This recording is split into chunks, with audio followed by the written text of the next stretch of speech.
Welcome to another episode of The Brand Called You, a podcast and podcast show that brings you leadership lessons, knowledge, experience, and wisdom from thousands of successful individuals from around the world.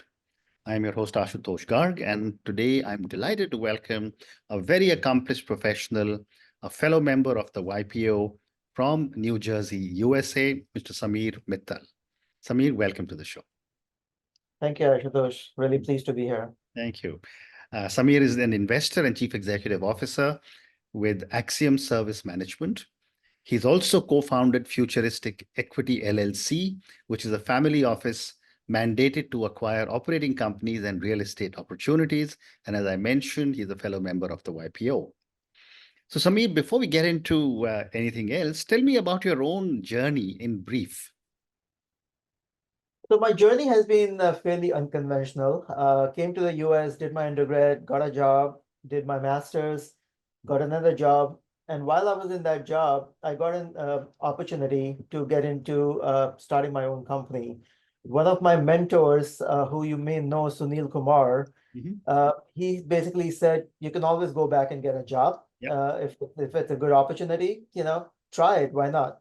And that's how I got into entrepreneurship. And that's how I started my first company, which was very unconventional again for an Indian based in the US. It was in the manufacturing space. Okay. We started manufacturing kitchen cabinets, and that's very, very different from most paths. Did that, exited out, got into several businesses. And then I realized that I really can't go back and get a corporate job. And nobody would really give me a corporate job. So stayed in entrepreneurship, and now I am more on both on the operational side, on the portfolio companies, and also on the investment side, on new opportunities. Again, more middle market type opportunities.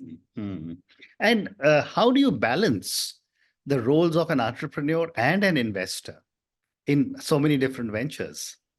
So that's a great question. It's almost like wearing two different hats. Yeah. When you talk about being an entrepreneur, running a company, you're talking about operations, you're talking about staffing, cash flow, which is one of the biggest things.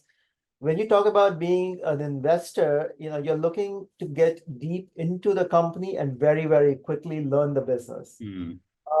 Ask a lot of questions, take everything with a grain of salt, and then model out the worst scenario that is possible and just model success from there. Uh, you know, at the end of the day, we look at what we can bring to the table and what our worst downside is going to be, and how do we protect that and help the portfolio company along the way. Okay, interesting. Now let's talk about some of the things that you're doing as an entrepreneur. And since this podcast is heard by a lot of young entrepreneurs, young individuals around the world, my first question, Samir, is what do you believe are some of the more important qualities of a successful entrepreneur? I think from successful qualities is make decisions fast with the current information that you have. Take calculated risks. I mean, risk is part of the game, and you got to play that game. And most importantly, empower your team, because that is what is going to lead you to ultimate success. Okay. And when it comes to so many different ventures and so much investment that you're doing, how do you approach the whole topic of risk management? What do you look for? So great question, Ashutosh. Risk is probably one of the biggest factors in what we do. And to look at that, we basically look at scenarios, both the downside and upside. And we kind of pivot our modeling, our thesis towards the downside and hope for the best. And in most cases, we are actually pleasantly surprised when we're in the opportunity. We look at the team that's coming in, because that's what is going to lead to an ultimate success. And then the biggest issue in any company, and we look at each company on its own, is mitigating cost. I mean, you have to maintain cost, and you have to grow revenue. Right. As they say, revenue cures all evils, and that's what we kind of look at, is that revenue growth is a must, while maintaining a very tight control on cost. Okay. And given again the diversity of your investments, and I'm sure they're spread all over the country or maybe all over the world, How do you foster a culture of growth and performance within your companies? So I think my partner, Yogesh, who's actually based out of Dallas, is a big proponent of this, is that if we are going to grow, if we are going to perform, we Mm, have to get that performance metrics for every team member.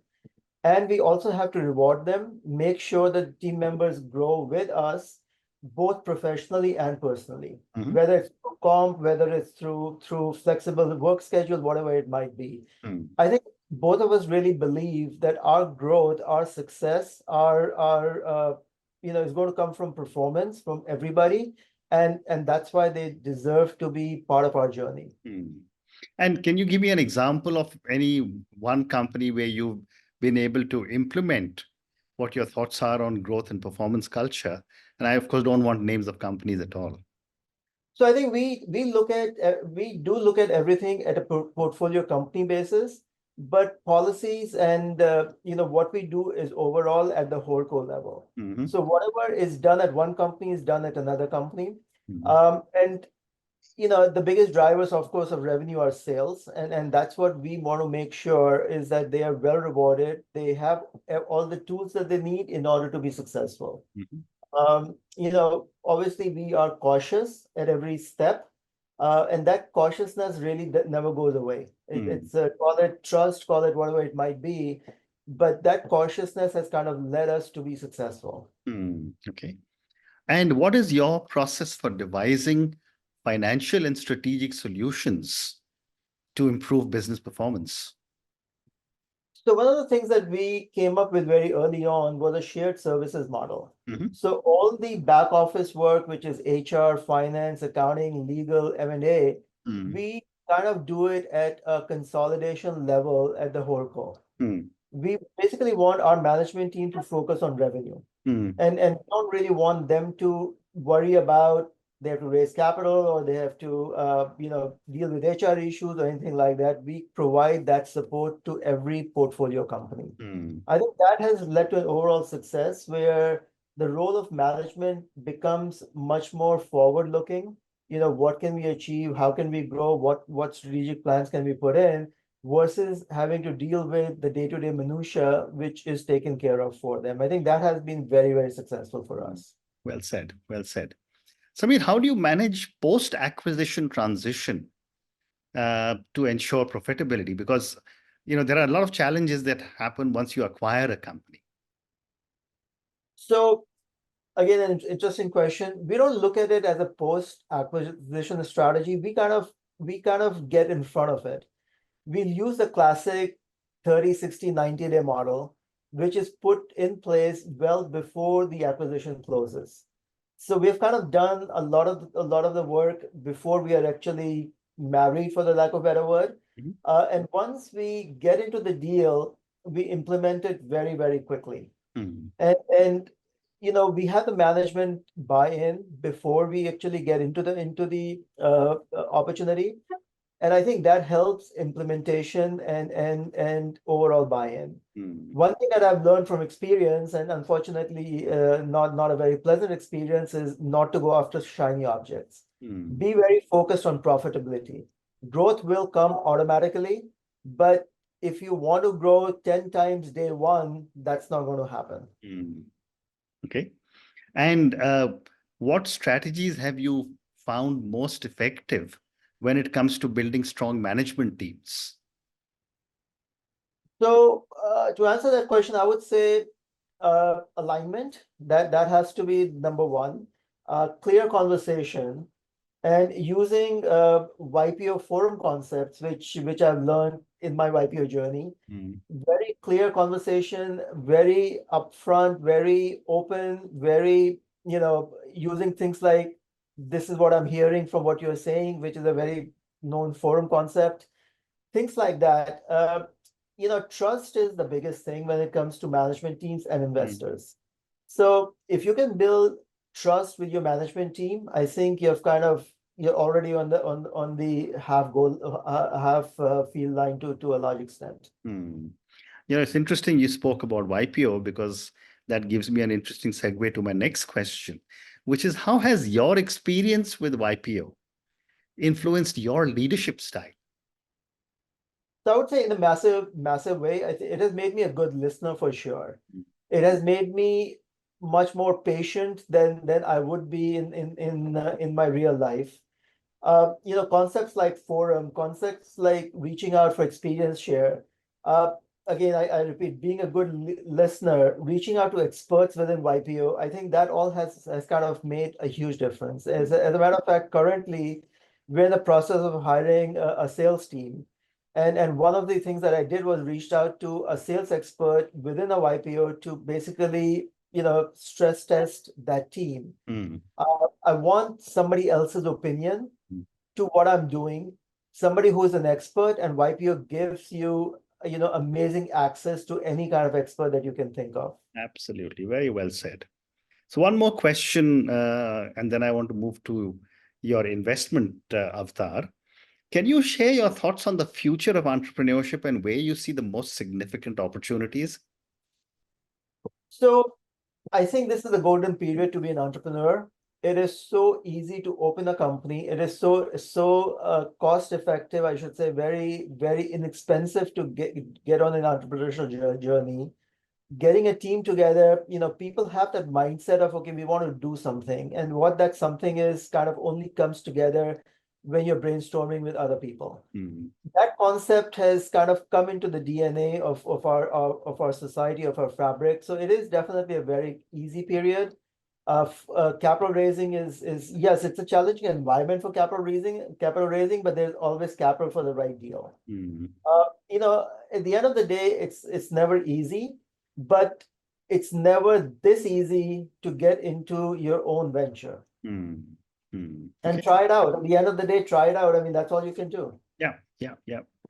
Great response. So now let's talk about your other avatar as an investor in businesses.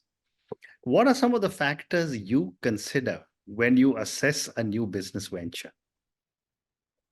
So I think at the core of anything that you do, whether it's service or product, it's a team that you have, it's the people that you have. So that's something that we look at very, very carefully. What kind of team is coming in? What has their success been?